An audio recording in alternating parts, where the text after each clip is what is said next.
할렐루야. 오늘도 말씀을 통해 주시는 은혜와 축복이 여러분 가운데 가득하시기를 주님의 이름으로 축원합니다. 신약성서 중에 5번째 책이 사도행전인데, 사도행전은 항상 읽을 때마다 힘을 얻게 되고 또 강력한 영적 도전을 받게 됩니다. 왜냐하면 성령 충만한 사도들의 삶이 하나같이 너무나 아름답고 위대함을 보게 되기 때문인데, 성령님께서 실시간으로 역사하시는 삶이 얼마나 엄청난가 하는 것을 생생히 목도하게 되기 때문임에 대한 얘기입니다. 대표적인 인물로는 주님의 수제자였던 베드로의 경우라고 할 수 있는데, 여러분이 잘 알다시피 본래 그분은 갈릴리 호수에서 물고기를 잡아 연명하던 지극히 보잘것없는 한 사람이었음을 보게 됩니다. 가문도 형편없고 배운 것도 없고 내세울 게 아무것도 없는 그러한 한 사람이었음에 대한 얘기입니다. 그런데 그러한 그를 주님께서는 공생을 시작하시며 가장 먼저 찾아가 제자로 부르셨는데, 이에 동생 안드레아와 함께 배와 그물을 버려두고 주님을 따르게 되는 겁니다. 그러면서 그의 인생에 새로운 변화를 갖게 되었는데 승승장구하게 되었음을 보게 되는 겁니다. 주님께서 제자들에게 너희는 나를 누구라 하느냐 물으셨죠. 그때 베드로가 일어나서 주는 그리스도시요 살아계신 하나님의 아들이시니다 하고 고백하게 됐는데, 그러므로 해서 주님으로부터 아주 각별한 칭찬과 축복을 받게 되는 겁니다. 이제 내 이름을 베드로라 하라, 반석이라 하리라. 그러면서 내가 내 위에 내 교회를 세우리니 음부의 권세가 이기지 못하리라 축복하셨음을 보게 되는 거예요. 하나님의 거룩한 교회에 머릿돌이 되고 주춧돌이 되는 은혜와 축복이 그에게 주어지게 되었음을 보게 되는 겁니다. 그래서 여러분, 그 누구보다 기대되는 주님의 제자 중에 하나가 되었음을 보게 되는데, 역시 수제작감이구나 생각하게 되는 거예요. 그래서 주께서 말씀하시기를 오늘 밤에 너희가 나를 다 버리리라 하셨을 때에도 그는, 주님, 모두가 다 주를 버릴지라도 결코 나는 버리지 않겠습니다, 나는 그렇게 하지 않겠습니다, 이렇게 호언했고, 또 내가 주와 함께 죽을지언정 주를 부인하지 않겠습니다, 장담했음을 보게 되는 거예요. 다시 말해서 그 누구보다 의리가 있고, 그리고 또 열심도 있고, 또 누구보다 앞장서서 주님을 따랐던 제자인 것을 보게 되는 겁니다. 그러나 여러분, 그러한 그의 호언이 몇 시간이 지나지 않아 와장창 무너지게 되는데, 왜냐하면 자기의 입으로 주님을 부인하게 되었기 때문이에요. 예수님께서 대제사장 가야바의 관장에서 재판을 받으시게 될 때인데, 그가 그 결과가 어떻게 될까 궁금해서 뜰 안으로 들어가게 되는 거예요. 그때 한 여종이 그를 알아보고는 너도 갈릴리 사람 예수와 함께 있었도다 하고 크게 소리치게 되는데, 그러한 일이 3번이나 반복되었음을 보게 되는 거예요. 이에 3번째 때에는 베드로가 예수님을 저주의 맹세까지 하면서 부인하게 됨을 보게 되는데, 나는 그 사람을 알지 못하노라, 아주 그냥 모두가 다 들을 정도로 그렇게 예수님을 부인하게 되었다라고 하는 거죠. 마침 닭이 우는 소리가 들렸고, 이에 예수님의 말씀에 닭 울기 전에 내가 3번 나를 부인하리라 하신 그 말씀이 생각나서 밖에 나아가 심히 통곡하니라. 그가 통곡하는 자가 되었음을 보게 되는 거죠. 아마도 자기 자신이 너무나 한심하고 또 비겁하고, 그래서 정말 주님 얼굴을 다시 볼 수 없는 그러한 마음에, 너무나 죄스러움에 그와 같이 통곡하게 되지 않았나 하는데, 너는 복이 있도다. 그 누구보다 주님으로부터 칭찬받고 영광을 얻게 되었던 그가 이와 같이 심히 통곡하는 신세로 전락하게 되었다라고 하는 얘기인 거예요. 그런데 그런 그가 사도행전에서는 완전히 다른 사람으로 바뀌게 되는 거예요. 우선 사도행전 2장에 보면 그가 성령에 충만하여 수많은 순례자들 앞에서 담대히 예수가 그리스도인 것을 증거하게 되는 것을 보게 되는데, 성경을 풀어가면서 능력으로 복음을 전하게 되었다라고 하는 얘기인 거예요. 이에 사람들의 마음이 찔려서 형제들아 우리가 어찌할꼬 묻게 되었고, 그랬을 때에 너희가 회개하여 각각 예수 그리스도 이름으로 세례를 받고 죄 사함을 받으라. 그리하면 성령을 선물로 받으리라. 담대히 선포하게 되었음을 보게 되는 거예요. 너무나 놀라운 결과인데요, 바로 그때에 무려 3,000이나 되는 사람들이 그의 설교를 듣고 죽게 돌아오게 되었다라고 사도행전은 분명히 말씀하고 있음을 보게 되는데, 그 누구보다도 유력하고 능했음을 보게 된다라고 하는 얘기인 거예요. 한 장 넘어가서 3장에 보면 여러분 너무 잘 아는 얘기죠. 남에서부터 한 번도 걷지 못했던 자가 그 자리에서 일어나 걷기도 하고 뛰기도 하며 하나님을 찬미하게 된 놀라운 사건이죠. 성전 미문 앞에 있는 한 사람을 보고 그에게 선포하는 거예요. 은이나 금은 내게 없거니와 내게 있는 이것을 내게 주노니 나사렛 예수의 이름으로 일어나 걸으라. 이렇게 선포하고 그의 오른손을 잡아 일으키게 되었을 때에 그가 그 즉시로 일어나 걷게 되고 뛰게 되었다라고 하는 말씀인 거예요. 여러분, 그로 인하여 온 성이 크게 소동하게 되었음을 보게 되는데요, 사도행전 3장 10절에 이렇게 말합니다. 이에 그에게 일어난 일로 인하여 심히 놀랍게 여기며 놀라니라. 놀랍게 여기며 놀라니라. 여러분, 이 일은 어느 골방 구석에서 되어진 일이 아니에요. 만인이 보는 한가운데서 되어진 너무나 놀라운 사건이고, 그로 인해서 온 성읍이 아주 들썩들썩하게 되었음을 보게 되는데, 여러분, 베드로가 예루살렘 성을 들썩거리게 만드는 사람이 됐다, 그러한 얘기인 거예요. 사도행전 9장에 가면 더욱 놀라운 사건에 대한 얘기가 있어요.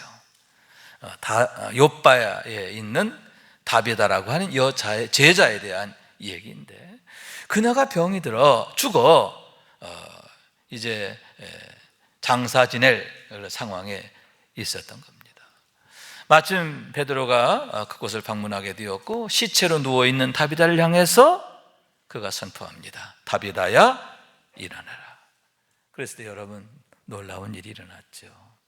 죽어있던 다비다가 눈을 뜨고 일어나 앉게 되고, 그러고 나서는 오히려 베드로를 시중 들어오는, 베드로를 접대하는 그런 단계까지 나가게 되었음을 보게 되는 거예요.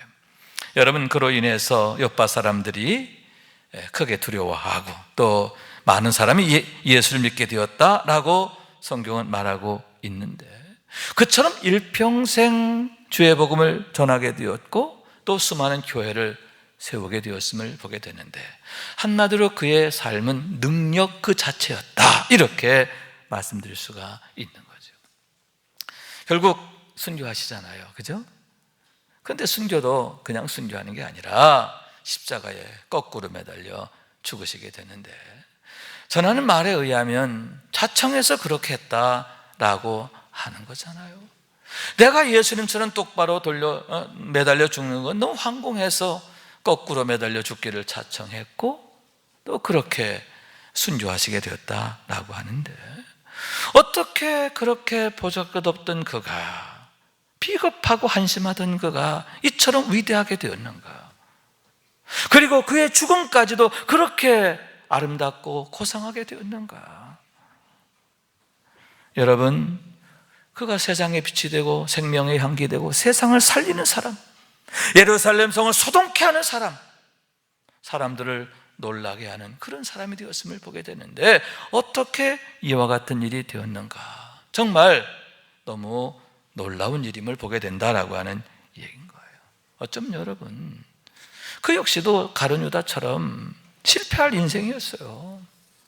대개의 경우가 그렇게 주님을 배반하고 또 저주까지 하며 부인했으면 여러분, 부끄러워서라도 주님 앞에 나갈 수 없는 거잖아요. 은밀한 곳에서 한 게 아니라 큰 소리로 말해가지고 동네방네 소문이 다 날 그런 일인데 어떻게 다시 제자 공동체 그들을 찾아갈 수 있느냐라고 하는 거죠.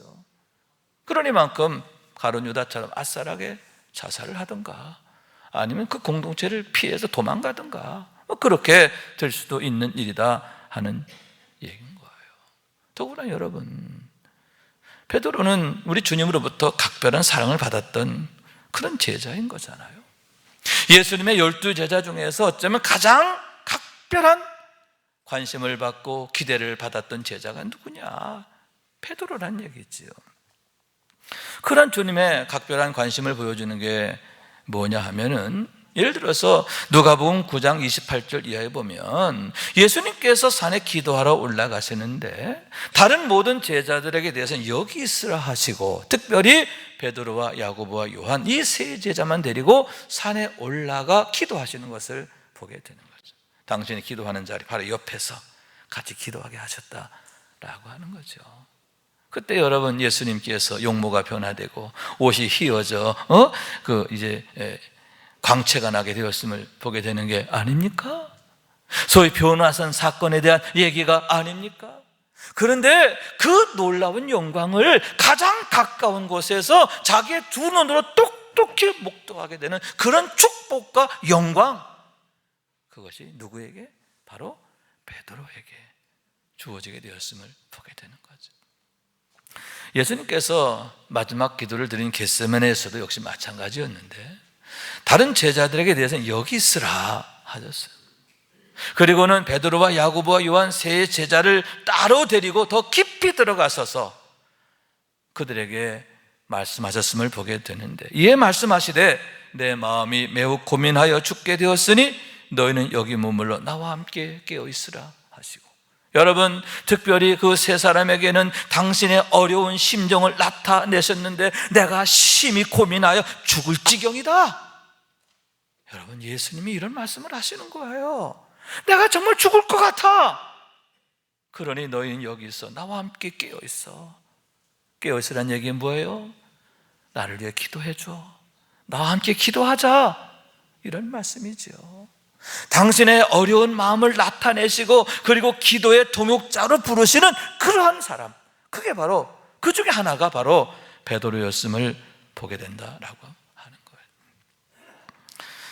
그만큼 주님께서 베드로를 신뢰하셨고 또 의뢰하지 않았나라고 생각하는데, 그러므로 해서 그가 깨어있지 않고 잠들게 되었을 때에도 이렇게 책망하시는 거죠.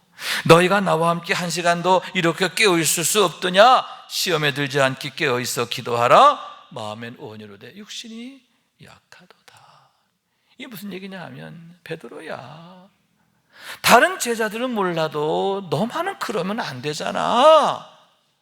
너만은 나를 위해서 깨어있어야지. 너까지 잠들면 어떡하니?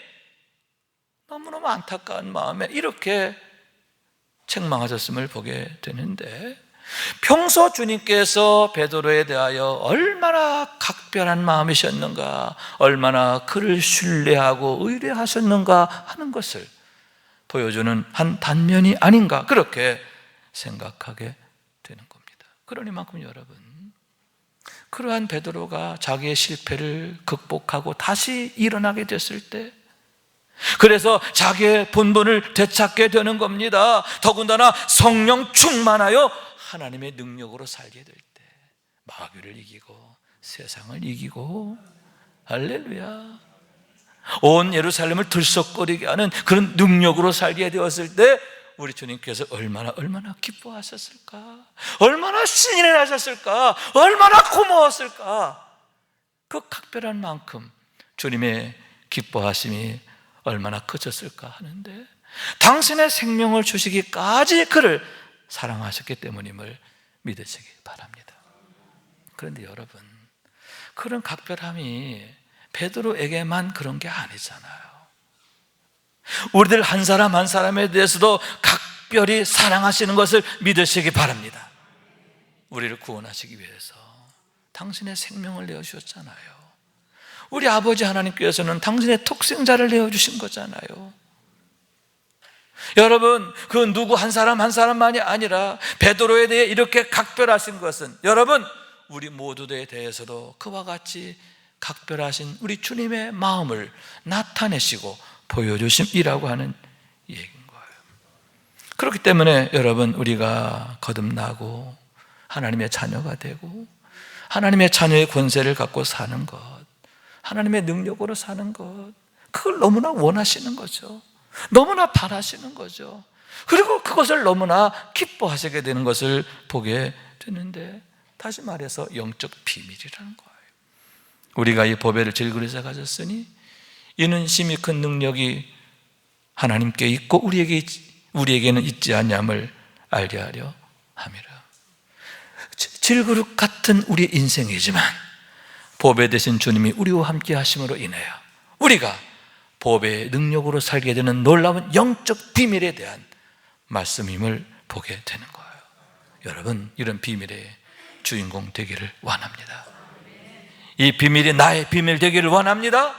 그래서 날마다 보배의 능력으로 사는, 하나님의 능력으로 사는 우리 모두가 될 수 있기를 주님의 이름으로 축원합니다. 그러면 우리가 과연 어떻게 해야 하는가 하는데, 어떻게 해야 우리가 베드로처럼 그리고 사도행전의 주인공들처럼 하나님의 능력으로 살게 되는가 하는데, 다음에 두 가지가 중요함을 보게 되는 겁니다.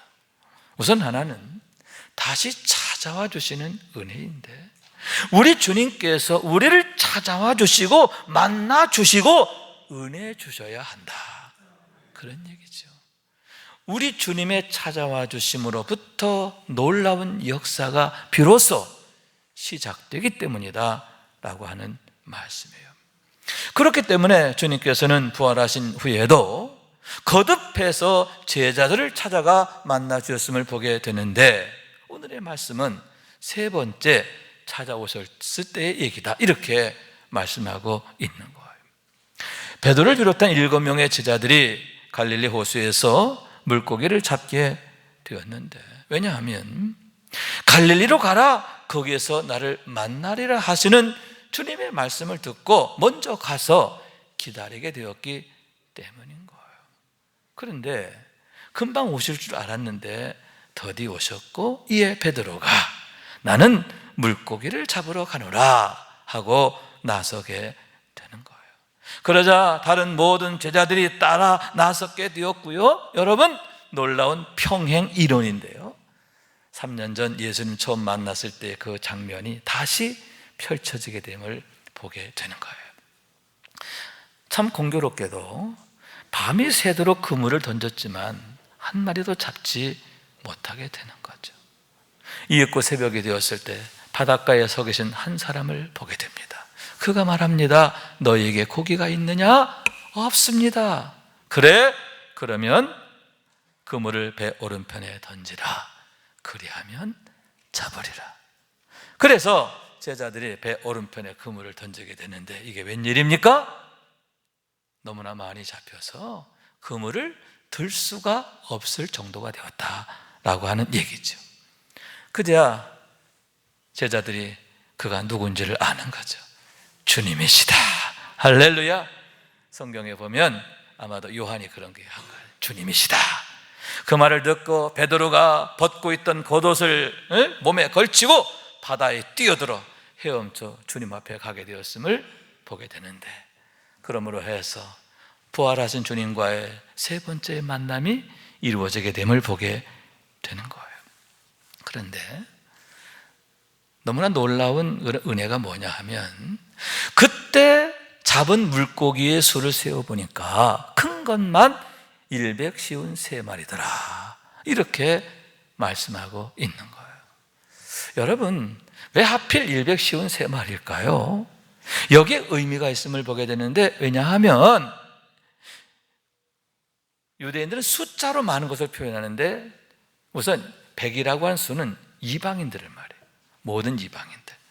50이라고 하는 모든 유대인들을 나타내요. 그리고 3이라고 하는 수는 성부, 성자, 성령, 삼위일체 하나님을 나타내는 거예요. 무슨 얘기냐 하면, 내가 장차 너에게 나타날 축복과 영광, 이것을 보여주십니다 라고 하는 거죠. 장차 성부, 성자, 성령 하나님이 너희와 함께 하심으로 이제는 너희가 모든 이방인들과 모든 유대인들에게 복음을 전하고 그들이 구원받게 하리라. 너희로 인하여 허다한 이방인들과 허다한 유대인들이 죽게 돌아오리라. 장차 그들을 통해 나타나실 놀라운 축복과 능력과 영광, 이것을 그와 같은 결과를 통해서 나타내심이라고 하는 얘기인 거예요. 그런데 여러분, 또 하나 중요한 게 있는데 뭐냐? 그물이 찢어지지 않았다는 거죠. 그렇게 물고기가 많이 잡히면 그물이 여기저기 찢어지는 게 정상인데, 어떻게 된 일인지 그물이 찢어지지 않았다라고 성경은 분명히 말씀하고 있는 거예요. 여러분, 무엇입니까? 여기서 그물은 교회를 말하는 거예요. 우리 주님께서 당신의 교회를 어떻게 지켜주실 것인가? 당신의 성도들을 어떻게 지키시고 보호하시고 사랑하실 것인가? 이것을 약속하시는 거예요. 내가 이 그물처럼 내가 너희가 결코 실패하지 않게 할 거야. 너희는 찢어지지 않을 거야. 깨지지 않을 거야. 하나님의 교회를 어떻게 축복하실지, 어떻게 세워가실지, 그것을 이런 결과를 통해서 나타내시고 보여주심이라고 하는 얘기인 거예요. 여러분, 그런 축복이 우리 주님께서 제자들과 함께 계심으로 인하여, 그들을 찾아와 만나주시고 임마누엘 하심으로 인하여 나타나지게 되는 축복이고 능력이고 영광이라고 하는 말씀인 거예요. 그래서 궁극적으로는 성령으로 다시 그들을 찾아오셨음에 대한 얘기인데, 그게 뭐냐? 오순절 사건이지요. 요한복음 14장 16절에 주님 이렇게 말씀하십니다. 내가 아버지께 구하겠으니 그가 또 다른 보혜사를 너희에게 주사 영원토록 너희와 함께 있게 하리니. 할렐루야. 여러분, 왜 우리 주님께서 승천하시게 된 것입니까? 내가 너희에게 보혜사를 보내기 위함이라고 하는 거예요. 보혜사를 보내서 영원토록 너희와 함께 있게 하리라. 사도행전 1장 8절입니다. 오직 성령이 너희에게 임하시면 너희가 권능을 받고 예루살렘과 온 유대와 사마리아와 땅끝까지 이르러 내 증인이 되리라. 할렐루야. 하나님의 권능으로 사는 거죠. 하나님의 권세와 능력으로 사는 거예요. 그래서 증인의 삶을 살게 되는데, 그게 뭐냐? 하나님의 영광을 드러내는 삶이 된다. 그러한 말씀인 거예요. 바로 그와 같은 축복을 주시려고, 그와 같은 능력으로 살게 하시려고 임마누엘, 할렐루야, 우리 주님께서 성령으로 찾아오셨고, 오순절 때 강한 바람처럼 불의 혀같이 각 사람에게 임하고 충만케 하셨음을 보게 되는 겁니다. 그렇기 때문에 주님께서 주신 명령이 뭐냐? 구하라, 그리하면 너에게 주실 것이요, 찾으라, 그리하면 찾아낼 것이요, 문을 두드리라, 그리하면 너에게 열릴 것이니라. 이어서 주신 말씀이 구하는 이마다 받을 것이요, 찾는 이는 찾아낼 것이요, 두드리는 이에게 열릴 것이니라. 한 발 더 나가 비유로 말씀하십니다. 너희 중에 누가 아들이 떡을 달라 하는데 돌을 주며 생선을 달라 하는데 뱀을 줄 사람이 있겠느냐? 너희가 악한 자라도 좋은 것으로 자식에게 줄 알거든 하물며 하늘에 계신 너희 아버지께서, 누가? 너의 아버지께서 구하는 자에게 좋은 것으로 주시지 않겠느냐. 아버지신 하나님, 우리를 구원하시기 위하여 당신의 독생자까지 내어주신 하나님, 그런 하나님께서, 우리 아버지가 되시는 하나님께서 너에게 구하는 것을 주시는데, 어떤 걸 주시는? 가장 좋은 것으로, 어쩌면 너희가 구한 것보다 더 좋은 것으로. 좋은 것 중에 좋은 게 뭐예요? 성령님이잖아요. 그래서 성령을 너에게 주시리라. 이렇게 말씀하고 있는 거예요.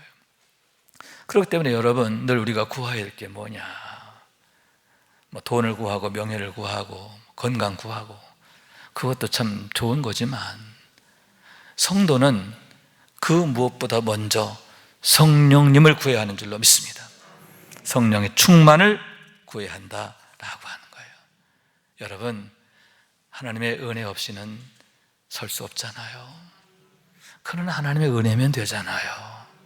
능력이 오직 하나님께 있기 때문임을 믿으시기 바랍니다. 그래서 여러분, 늘 성령 충만하고 날마다 하나님의 능력으로 멋지게 아름답게 정말 세상을 이기며 사는, 실시간으로 하나님 역사하시는 그런 삶을 사는 우리 모두가 될 수 있기를 주님의 이름으로 축원합니다. 다른 또 한 가지는 그럼에도 불구하고의 거룩한 환대예요. 우리 주님의 환대하심이 있어야 한다라고 하는 얘기인데, 우리 주님의 축복, 주님의 응원, 주님의 지지, 이것이 반드시 있어야 한다, 그러한 얘기인 겁니다. 자, 예수님께서 베드로와 1대1 이제 만남을 갖게 되십니다. 근데 이제 대화를 하시게 되는데 주님이 먼저 물어요. 바요나 시몬아, 내가 이 사람들보다 나를 더 사랑하느냐? 그러자 베드로가 대답합니다. 주님 그러하나이다. 내가 주님을 사랑하는 줄 주님이 아십니다. 이런 대화가 3번 반복된다 하는 얘기죠. 그런데 여러분 잘 아는 얘기지만 이때 주님이 말씀하신 사랑과 베드로가 말한 사랑이 다르잖아요. 우리가 보는 한글로는 같지만 원어로는 다르단 말이죠. 주님께서 베드로에게 물으시고 찾으시고 기대하신 건 뭐냐? 아가파오죠. 아가파오 사랑은 하나님의 사랑이죠. 대가를 바라지 않는 사랑, 전적 사랑. 내가 너희를 사랑한 것처럼 너도 나를 사랑하니? 나는 네가 그런 사랑을 가졌으면 좋겠어, 이런 말씀이죠. 그러나 그러한 주님의 질문에 대해서 베드로는, 주님 죄송하지만 저는 아직 필레오예요. 나는 친구를 사랑하는 거, 우정과 같은 사랑, 아직 그 단계에 머물고 있어요. 죄송해요. 그러면서 내가 주님 사랑하긴 하는데 당신의 기대에는 미치지 못합니다, 이렇게 고백하고 있음을 보게 되는 거예요. 다시 말해서 당시 베드로의 믿음, 베드로의 순종, 베드로의 충성은 아직 연약하고 부족하고 불충분했다, 그런 얘기죠. 그런데 여러분, 너무나 놀라운 게 주님은 매번, 주님께서는 베드로에게 이렇게 말씀하세요.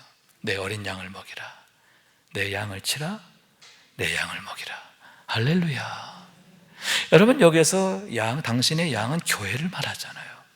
당신께서 생명 주시고 사신 교회, 핏값으로 사신 교회, 그 교회를 말하는데, 그렇게 불충분한 믿음, 불충분한 순종, 불충분한 충성의 베드로에게 당신의 그 귀한 교회, 그 사랑하시는 교회를 맡기시는 것을 보게 되는데, 무슨 얘기냐? 베드로야, 지금은 내가 이렇게 연약하지만 그러나 나는 믿어, 난 기대해. 장차 이 믿음이 자라서 온전한 믿음 될 거야, 온전한 순종이 될 거야, 온전한 충성이 될 거야, 이렇게 말씀하시는 주님의 따뜻한 격려, 축복, 지지, 응원이라고 하는 말씀인 거죠. 환대, 그걸 환대라고 하는 거예요. 여러분, 그와 같은 환대가 있었기에 베드로가 용기를 갖게 됐잖아요. 아멘. 꿈을 꾸게 됐잖아요. 어떤 꿈? 온전한 믿음, 온전한 충성, 온전한 순종의 꿈. 결국 후에는 그가 그 누구보다 위대한 믿음의 사람으로 헌신하게 되었음을 보게 되는 거죠. 여러분, 이와 같은 주님의 환대를 항상 기억해야 돼요. 항상 주님께서 우리에게 찾으시는 게 뭐냐? 우리의 어린 믿음이라 하더라도 그 믿음을 귀하게 여기시고 우리를 축복하시는 주님이라는 거예요. 그러면서 우리의 믿음이 자라기를 원하시고 온전하기를 원하시고 그것이 열매 맺게 되기를 간절히 원하신다라고 하는 거죠. 여러분, 그런 주님의 마음을 알고 우리 자신의 믿음을 축복하게 되기를 원해요. 아멘. 사모하는 마음 갖게 되기를 원합니다. 열심히 갖게 되기를 원합니다. 그러면서 서로에게 대해서도 축복하고 지지하고 응원하고, 아멘. 판단하고 정죄하는 게 아니라 여러분 긍휼히 여기면서 축복하는 신앙, 이게 참 귀하다라고 하는 얘기인 거예요. 그래서 여러분 18절 19절 말씀인데 우리 함께 읽읍시다. 시작. 내가 진실로 진실로 내게 이르노니 내가 젊어서는 스스로 띠띠고 원하는 곳으로 다녔거니와 늙어서는 내 팔을 벌리리니 남이 내게 띠띠우고 원하지 않은 곳으로 데려가리라. 이 말씀을 하시면 베드로가 어떠한 죽음으로 하나님께 영광을 돌릴 것을 가리키심이라. 이 말씀을 하시고 베드로에게 이르시되 나를 따르라 하시니. 아멘. 장차 베드로가 어떻게 순교하게 될 것인가 하는 것에 대한 말씀이다 라고 하는 얘기인 거예요.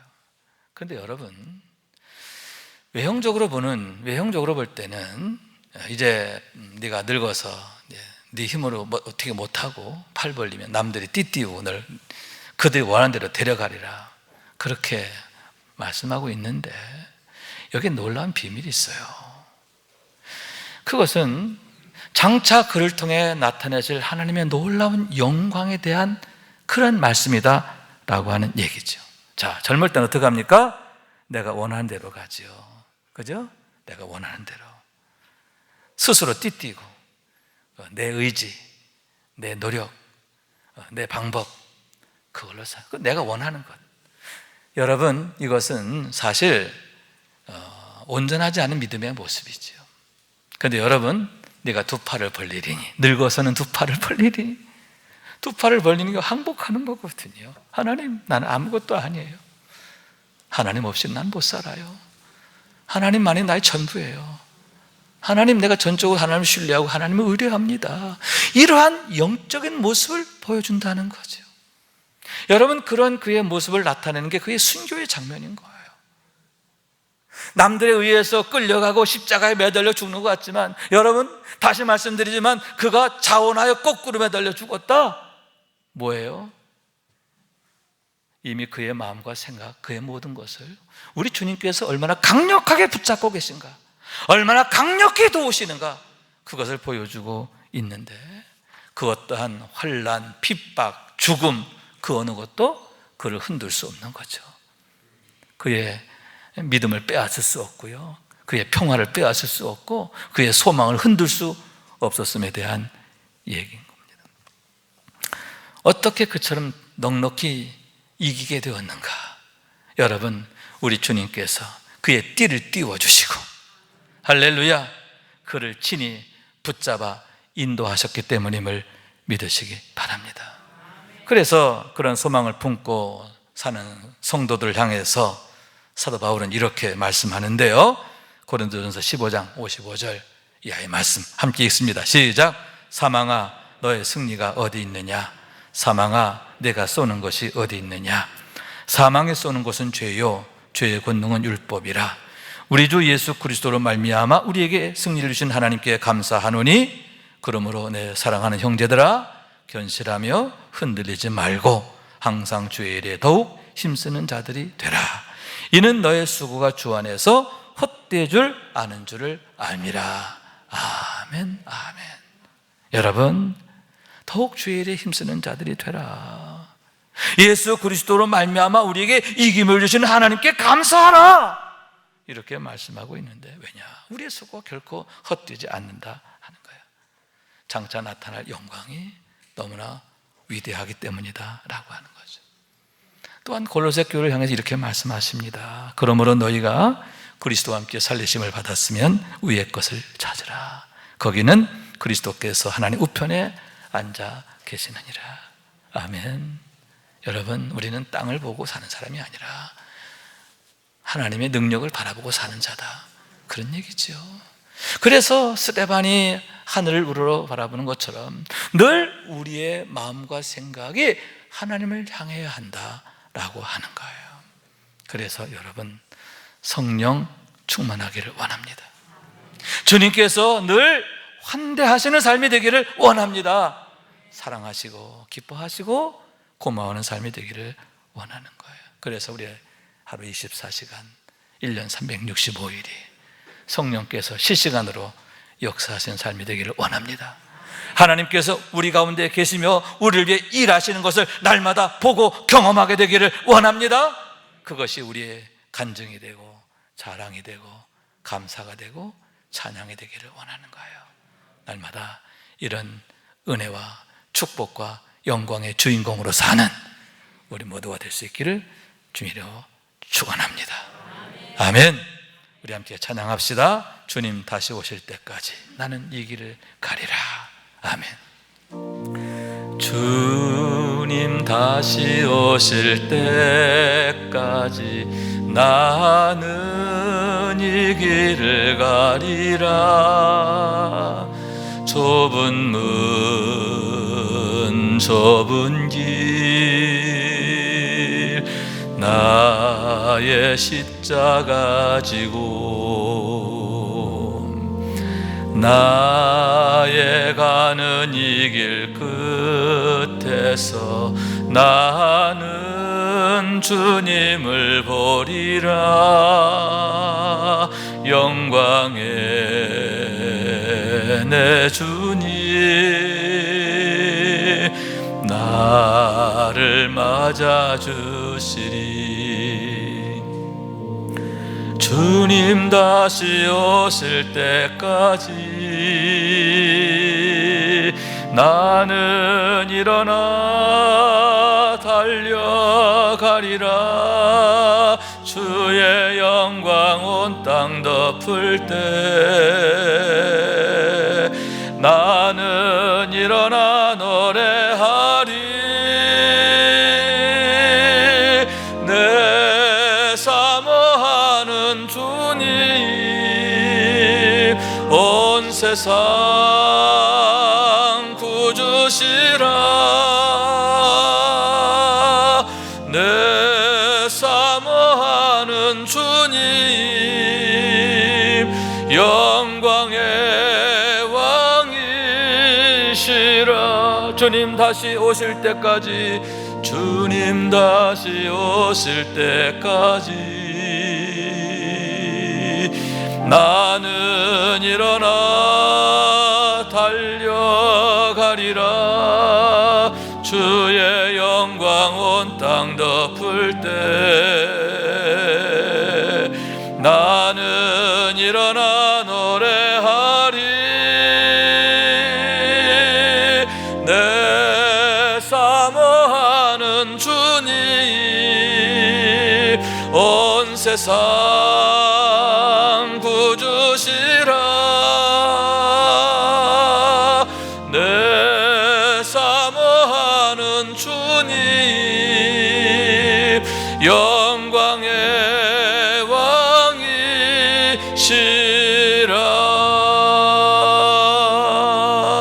왕이시라. 아멘. 아멘. 주님 약속하셨어요. 내가 너를 결코 홀로 두지 아니하리라. 내가 너를 고아와 같이 두지 아니하리라. 세상 끝날까지 너희와 항상 함께 있으리라. 여러분, 그 약속을 믿고 더욱 주님의 은혜를 구합시다. 성령 충만합시다. 그래서 정말 하나님 날 이렇게 사랑하시는구나, 이렇게 도우시는구나, 이렇게 막아주시고 열어주시고 풀어주시고 세워주시는구나. 우리 가정에 나타난 영광, 자녀들에게 나타난 영광, 그런 영광을 날마다 보고 경험하고 누리는 우리 모두가 될 수 있기를 주님의 이름으로 축원합니다.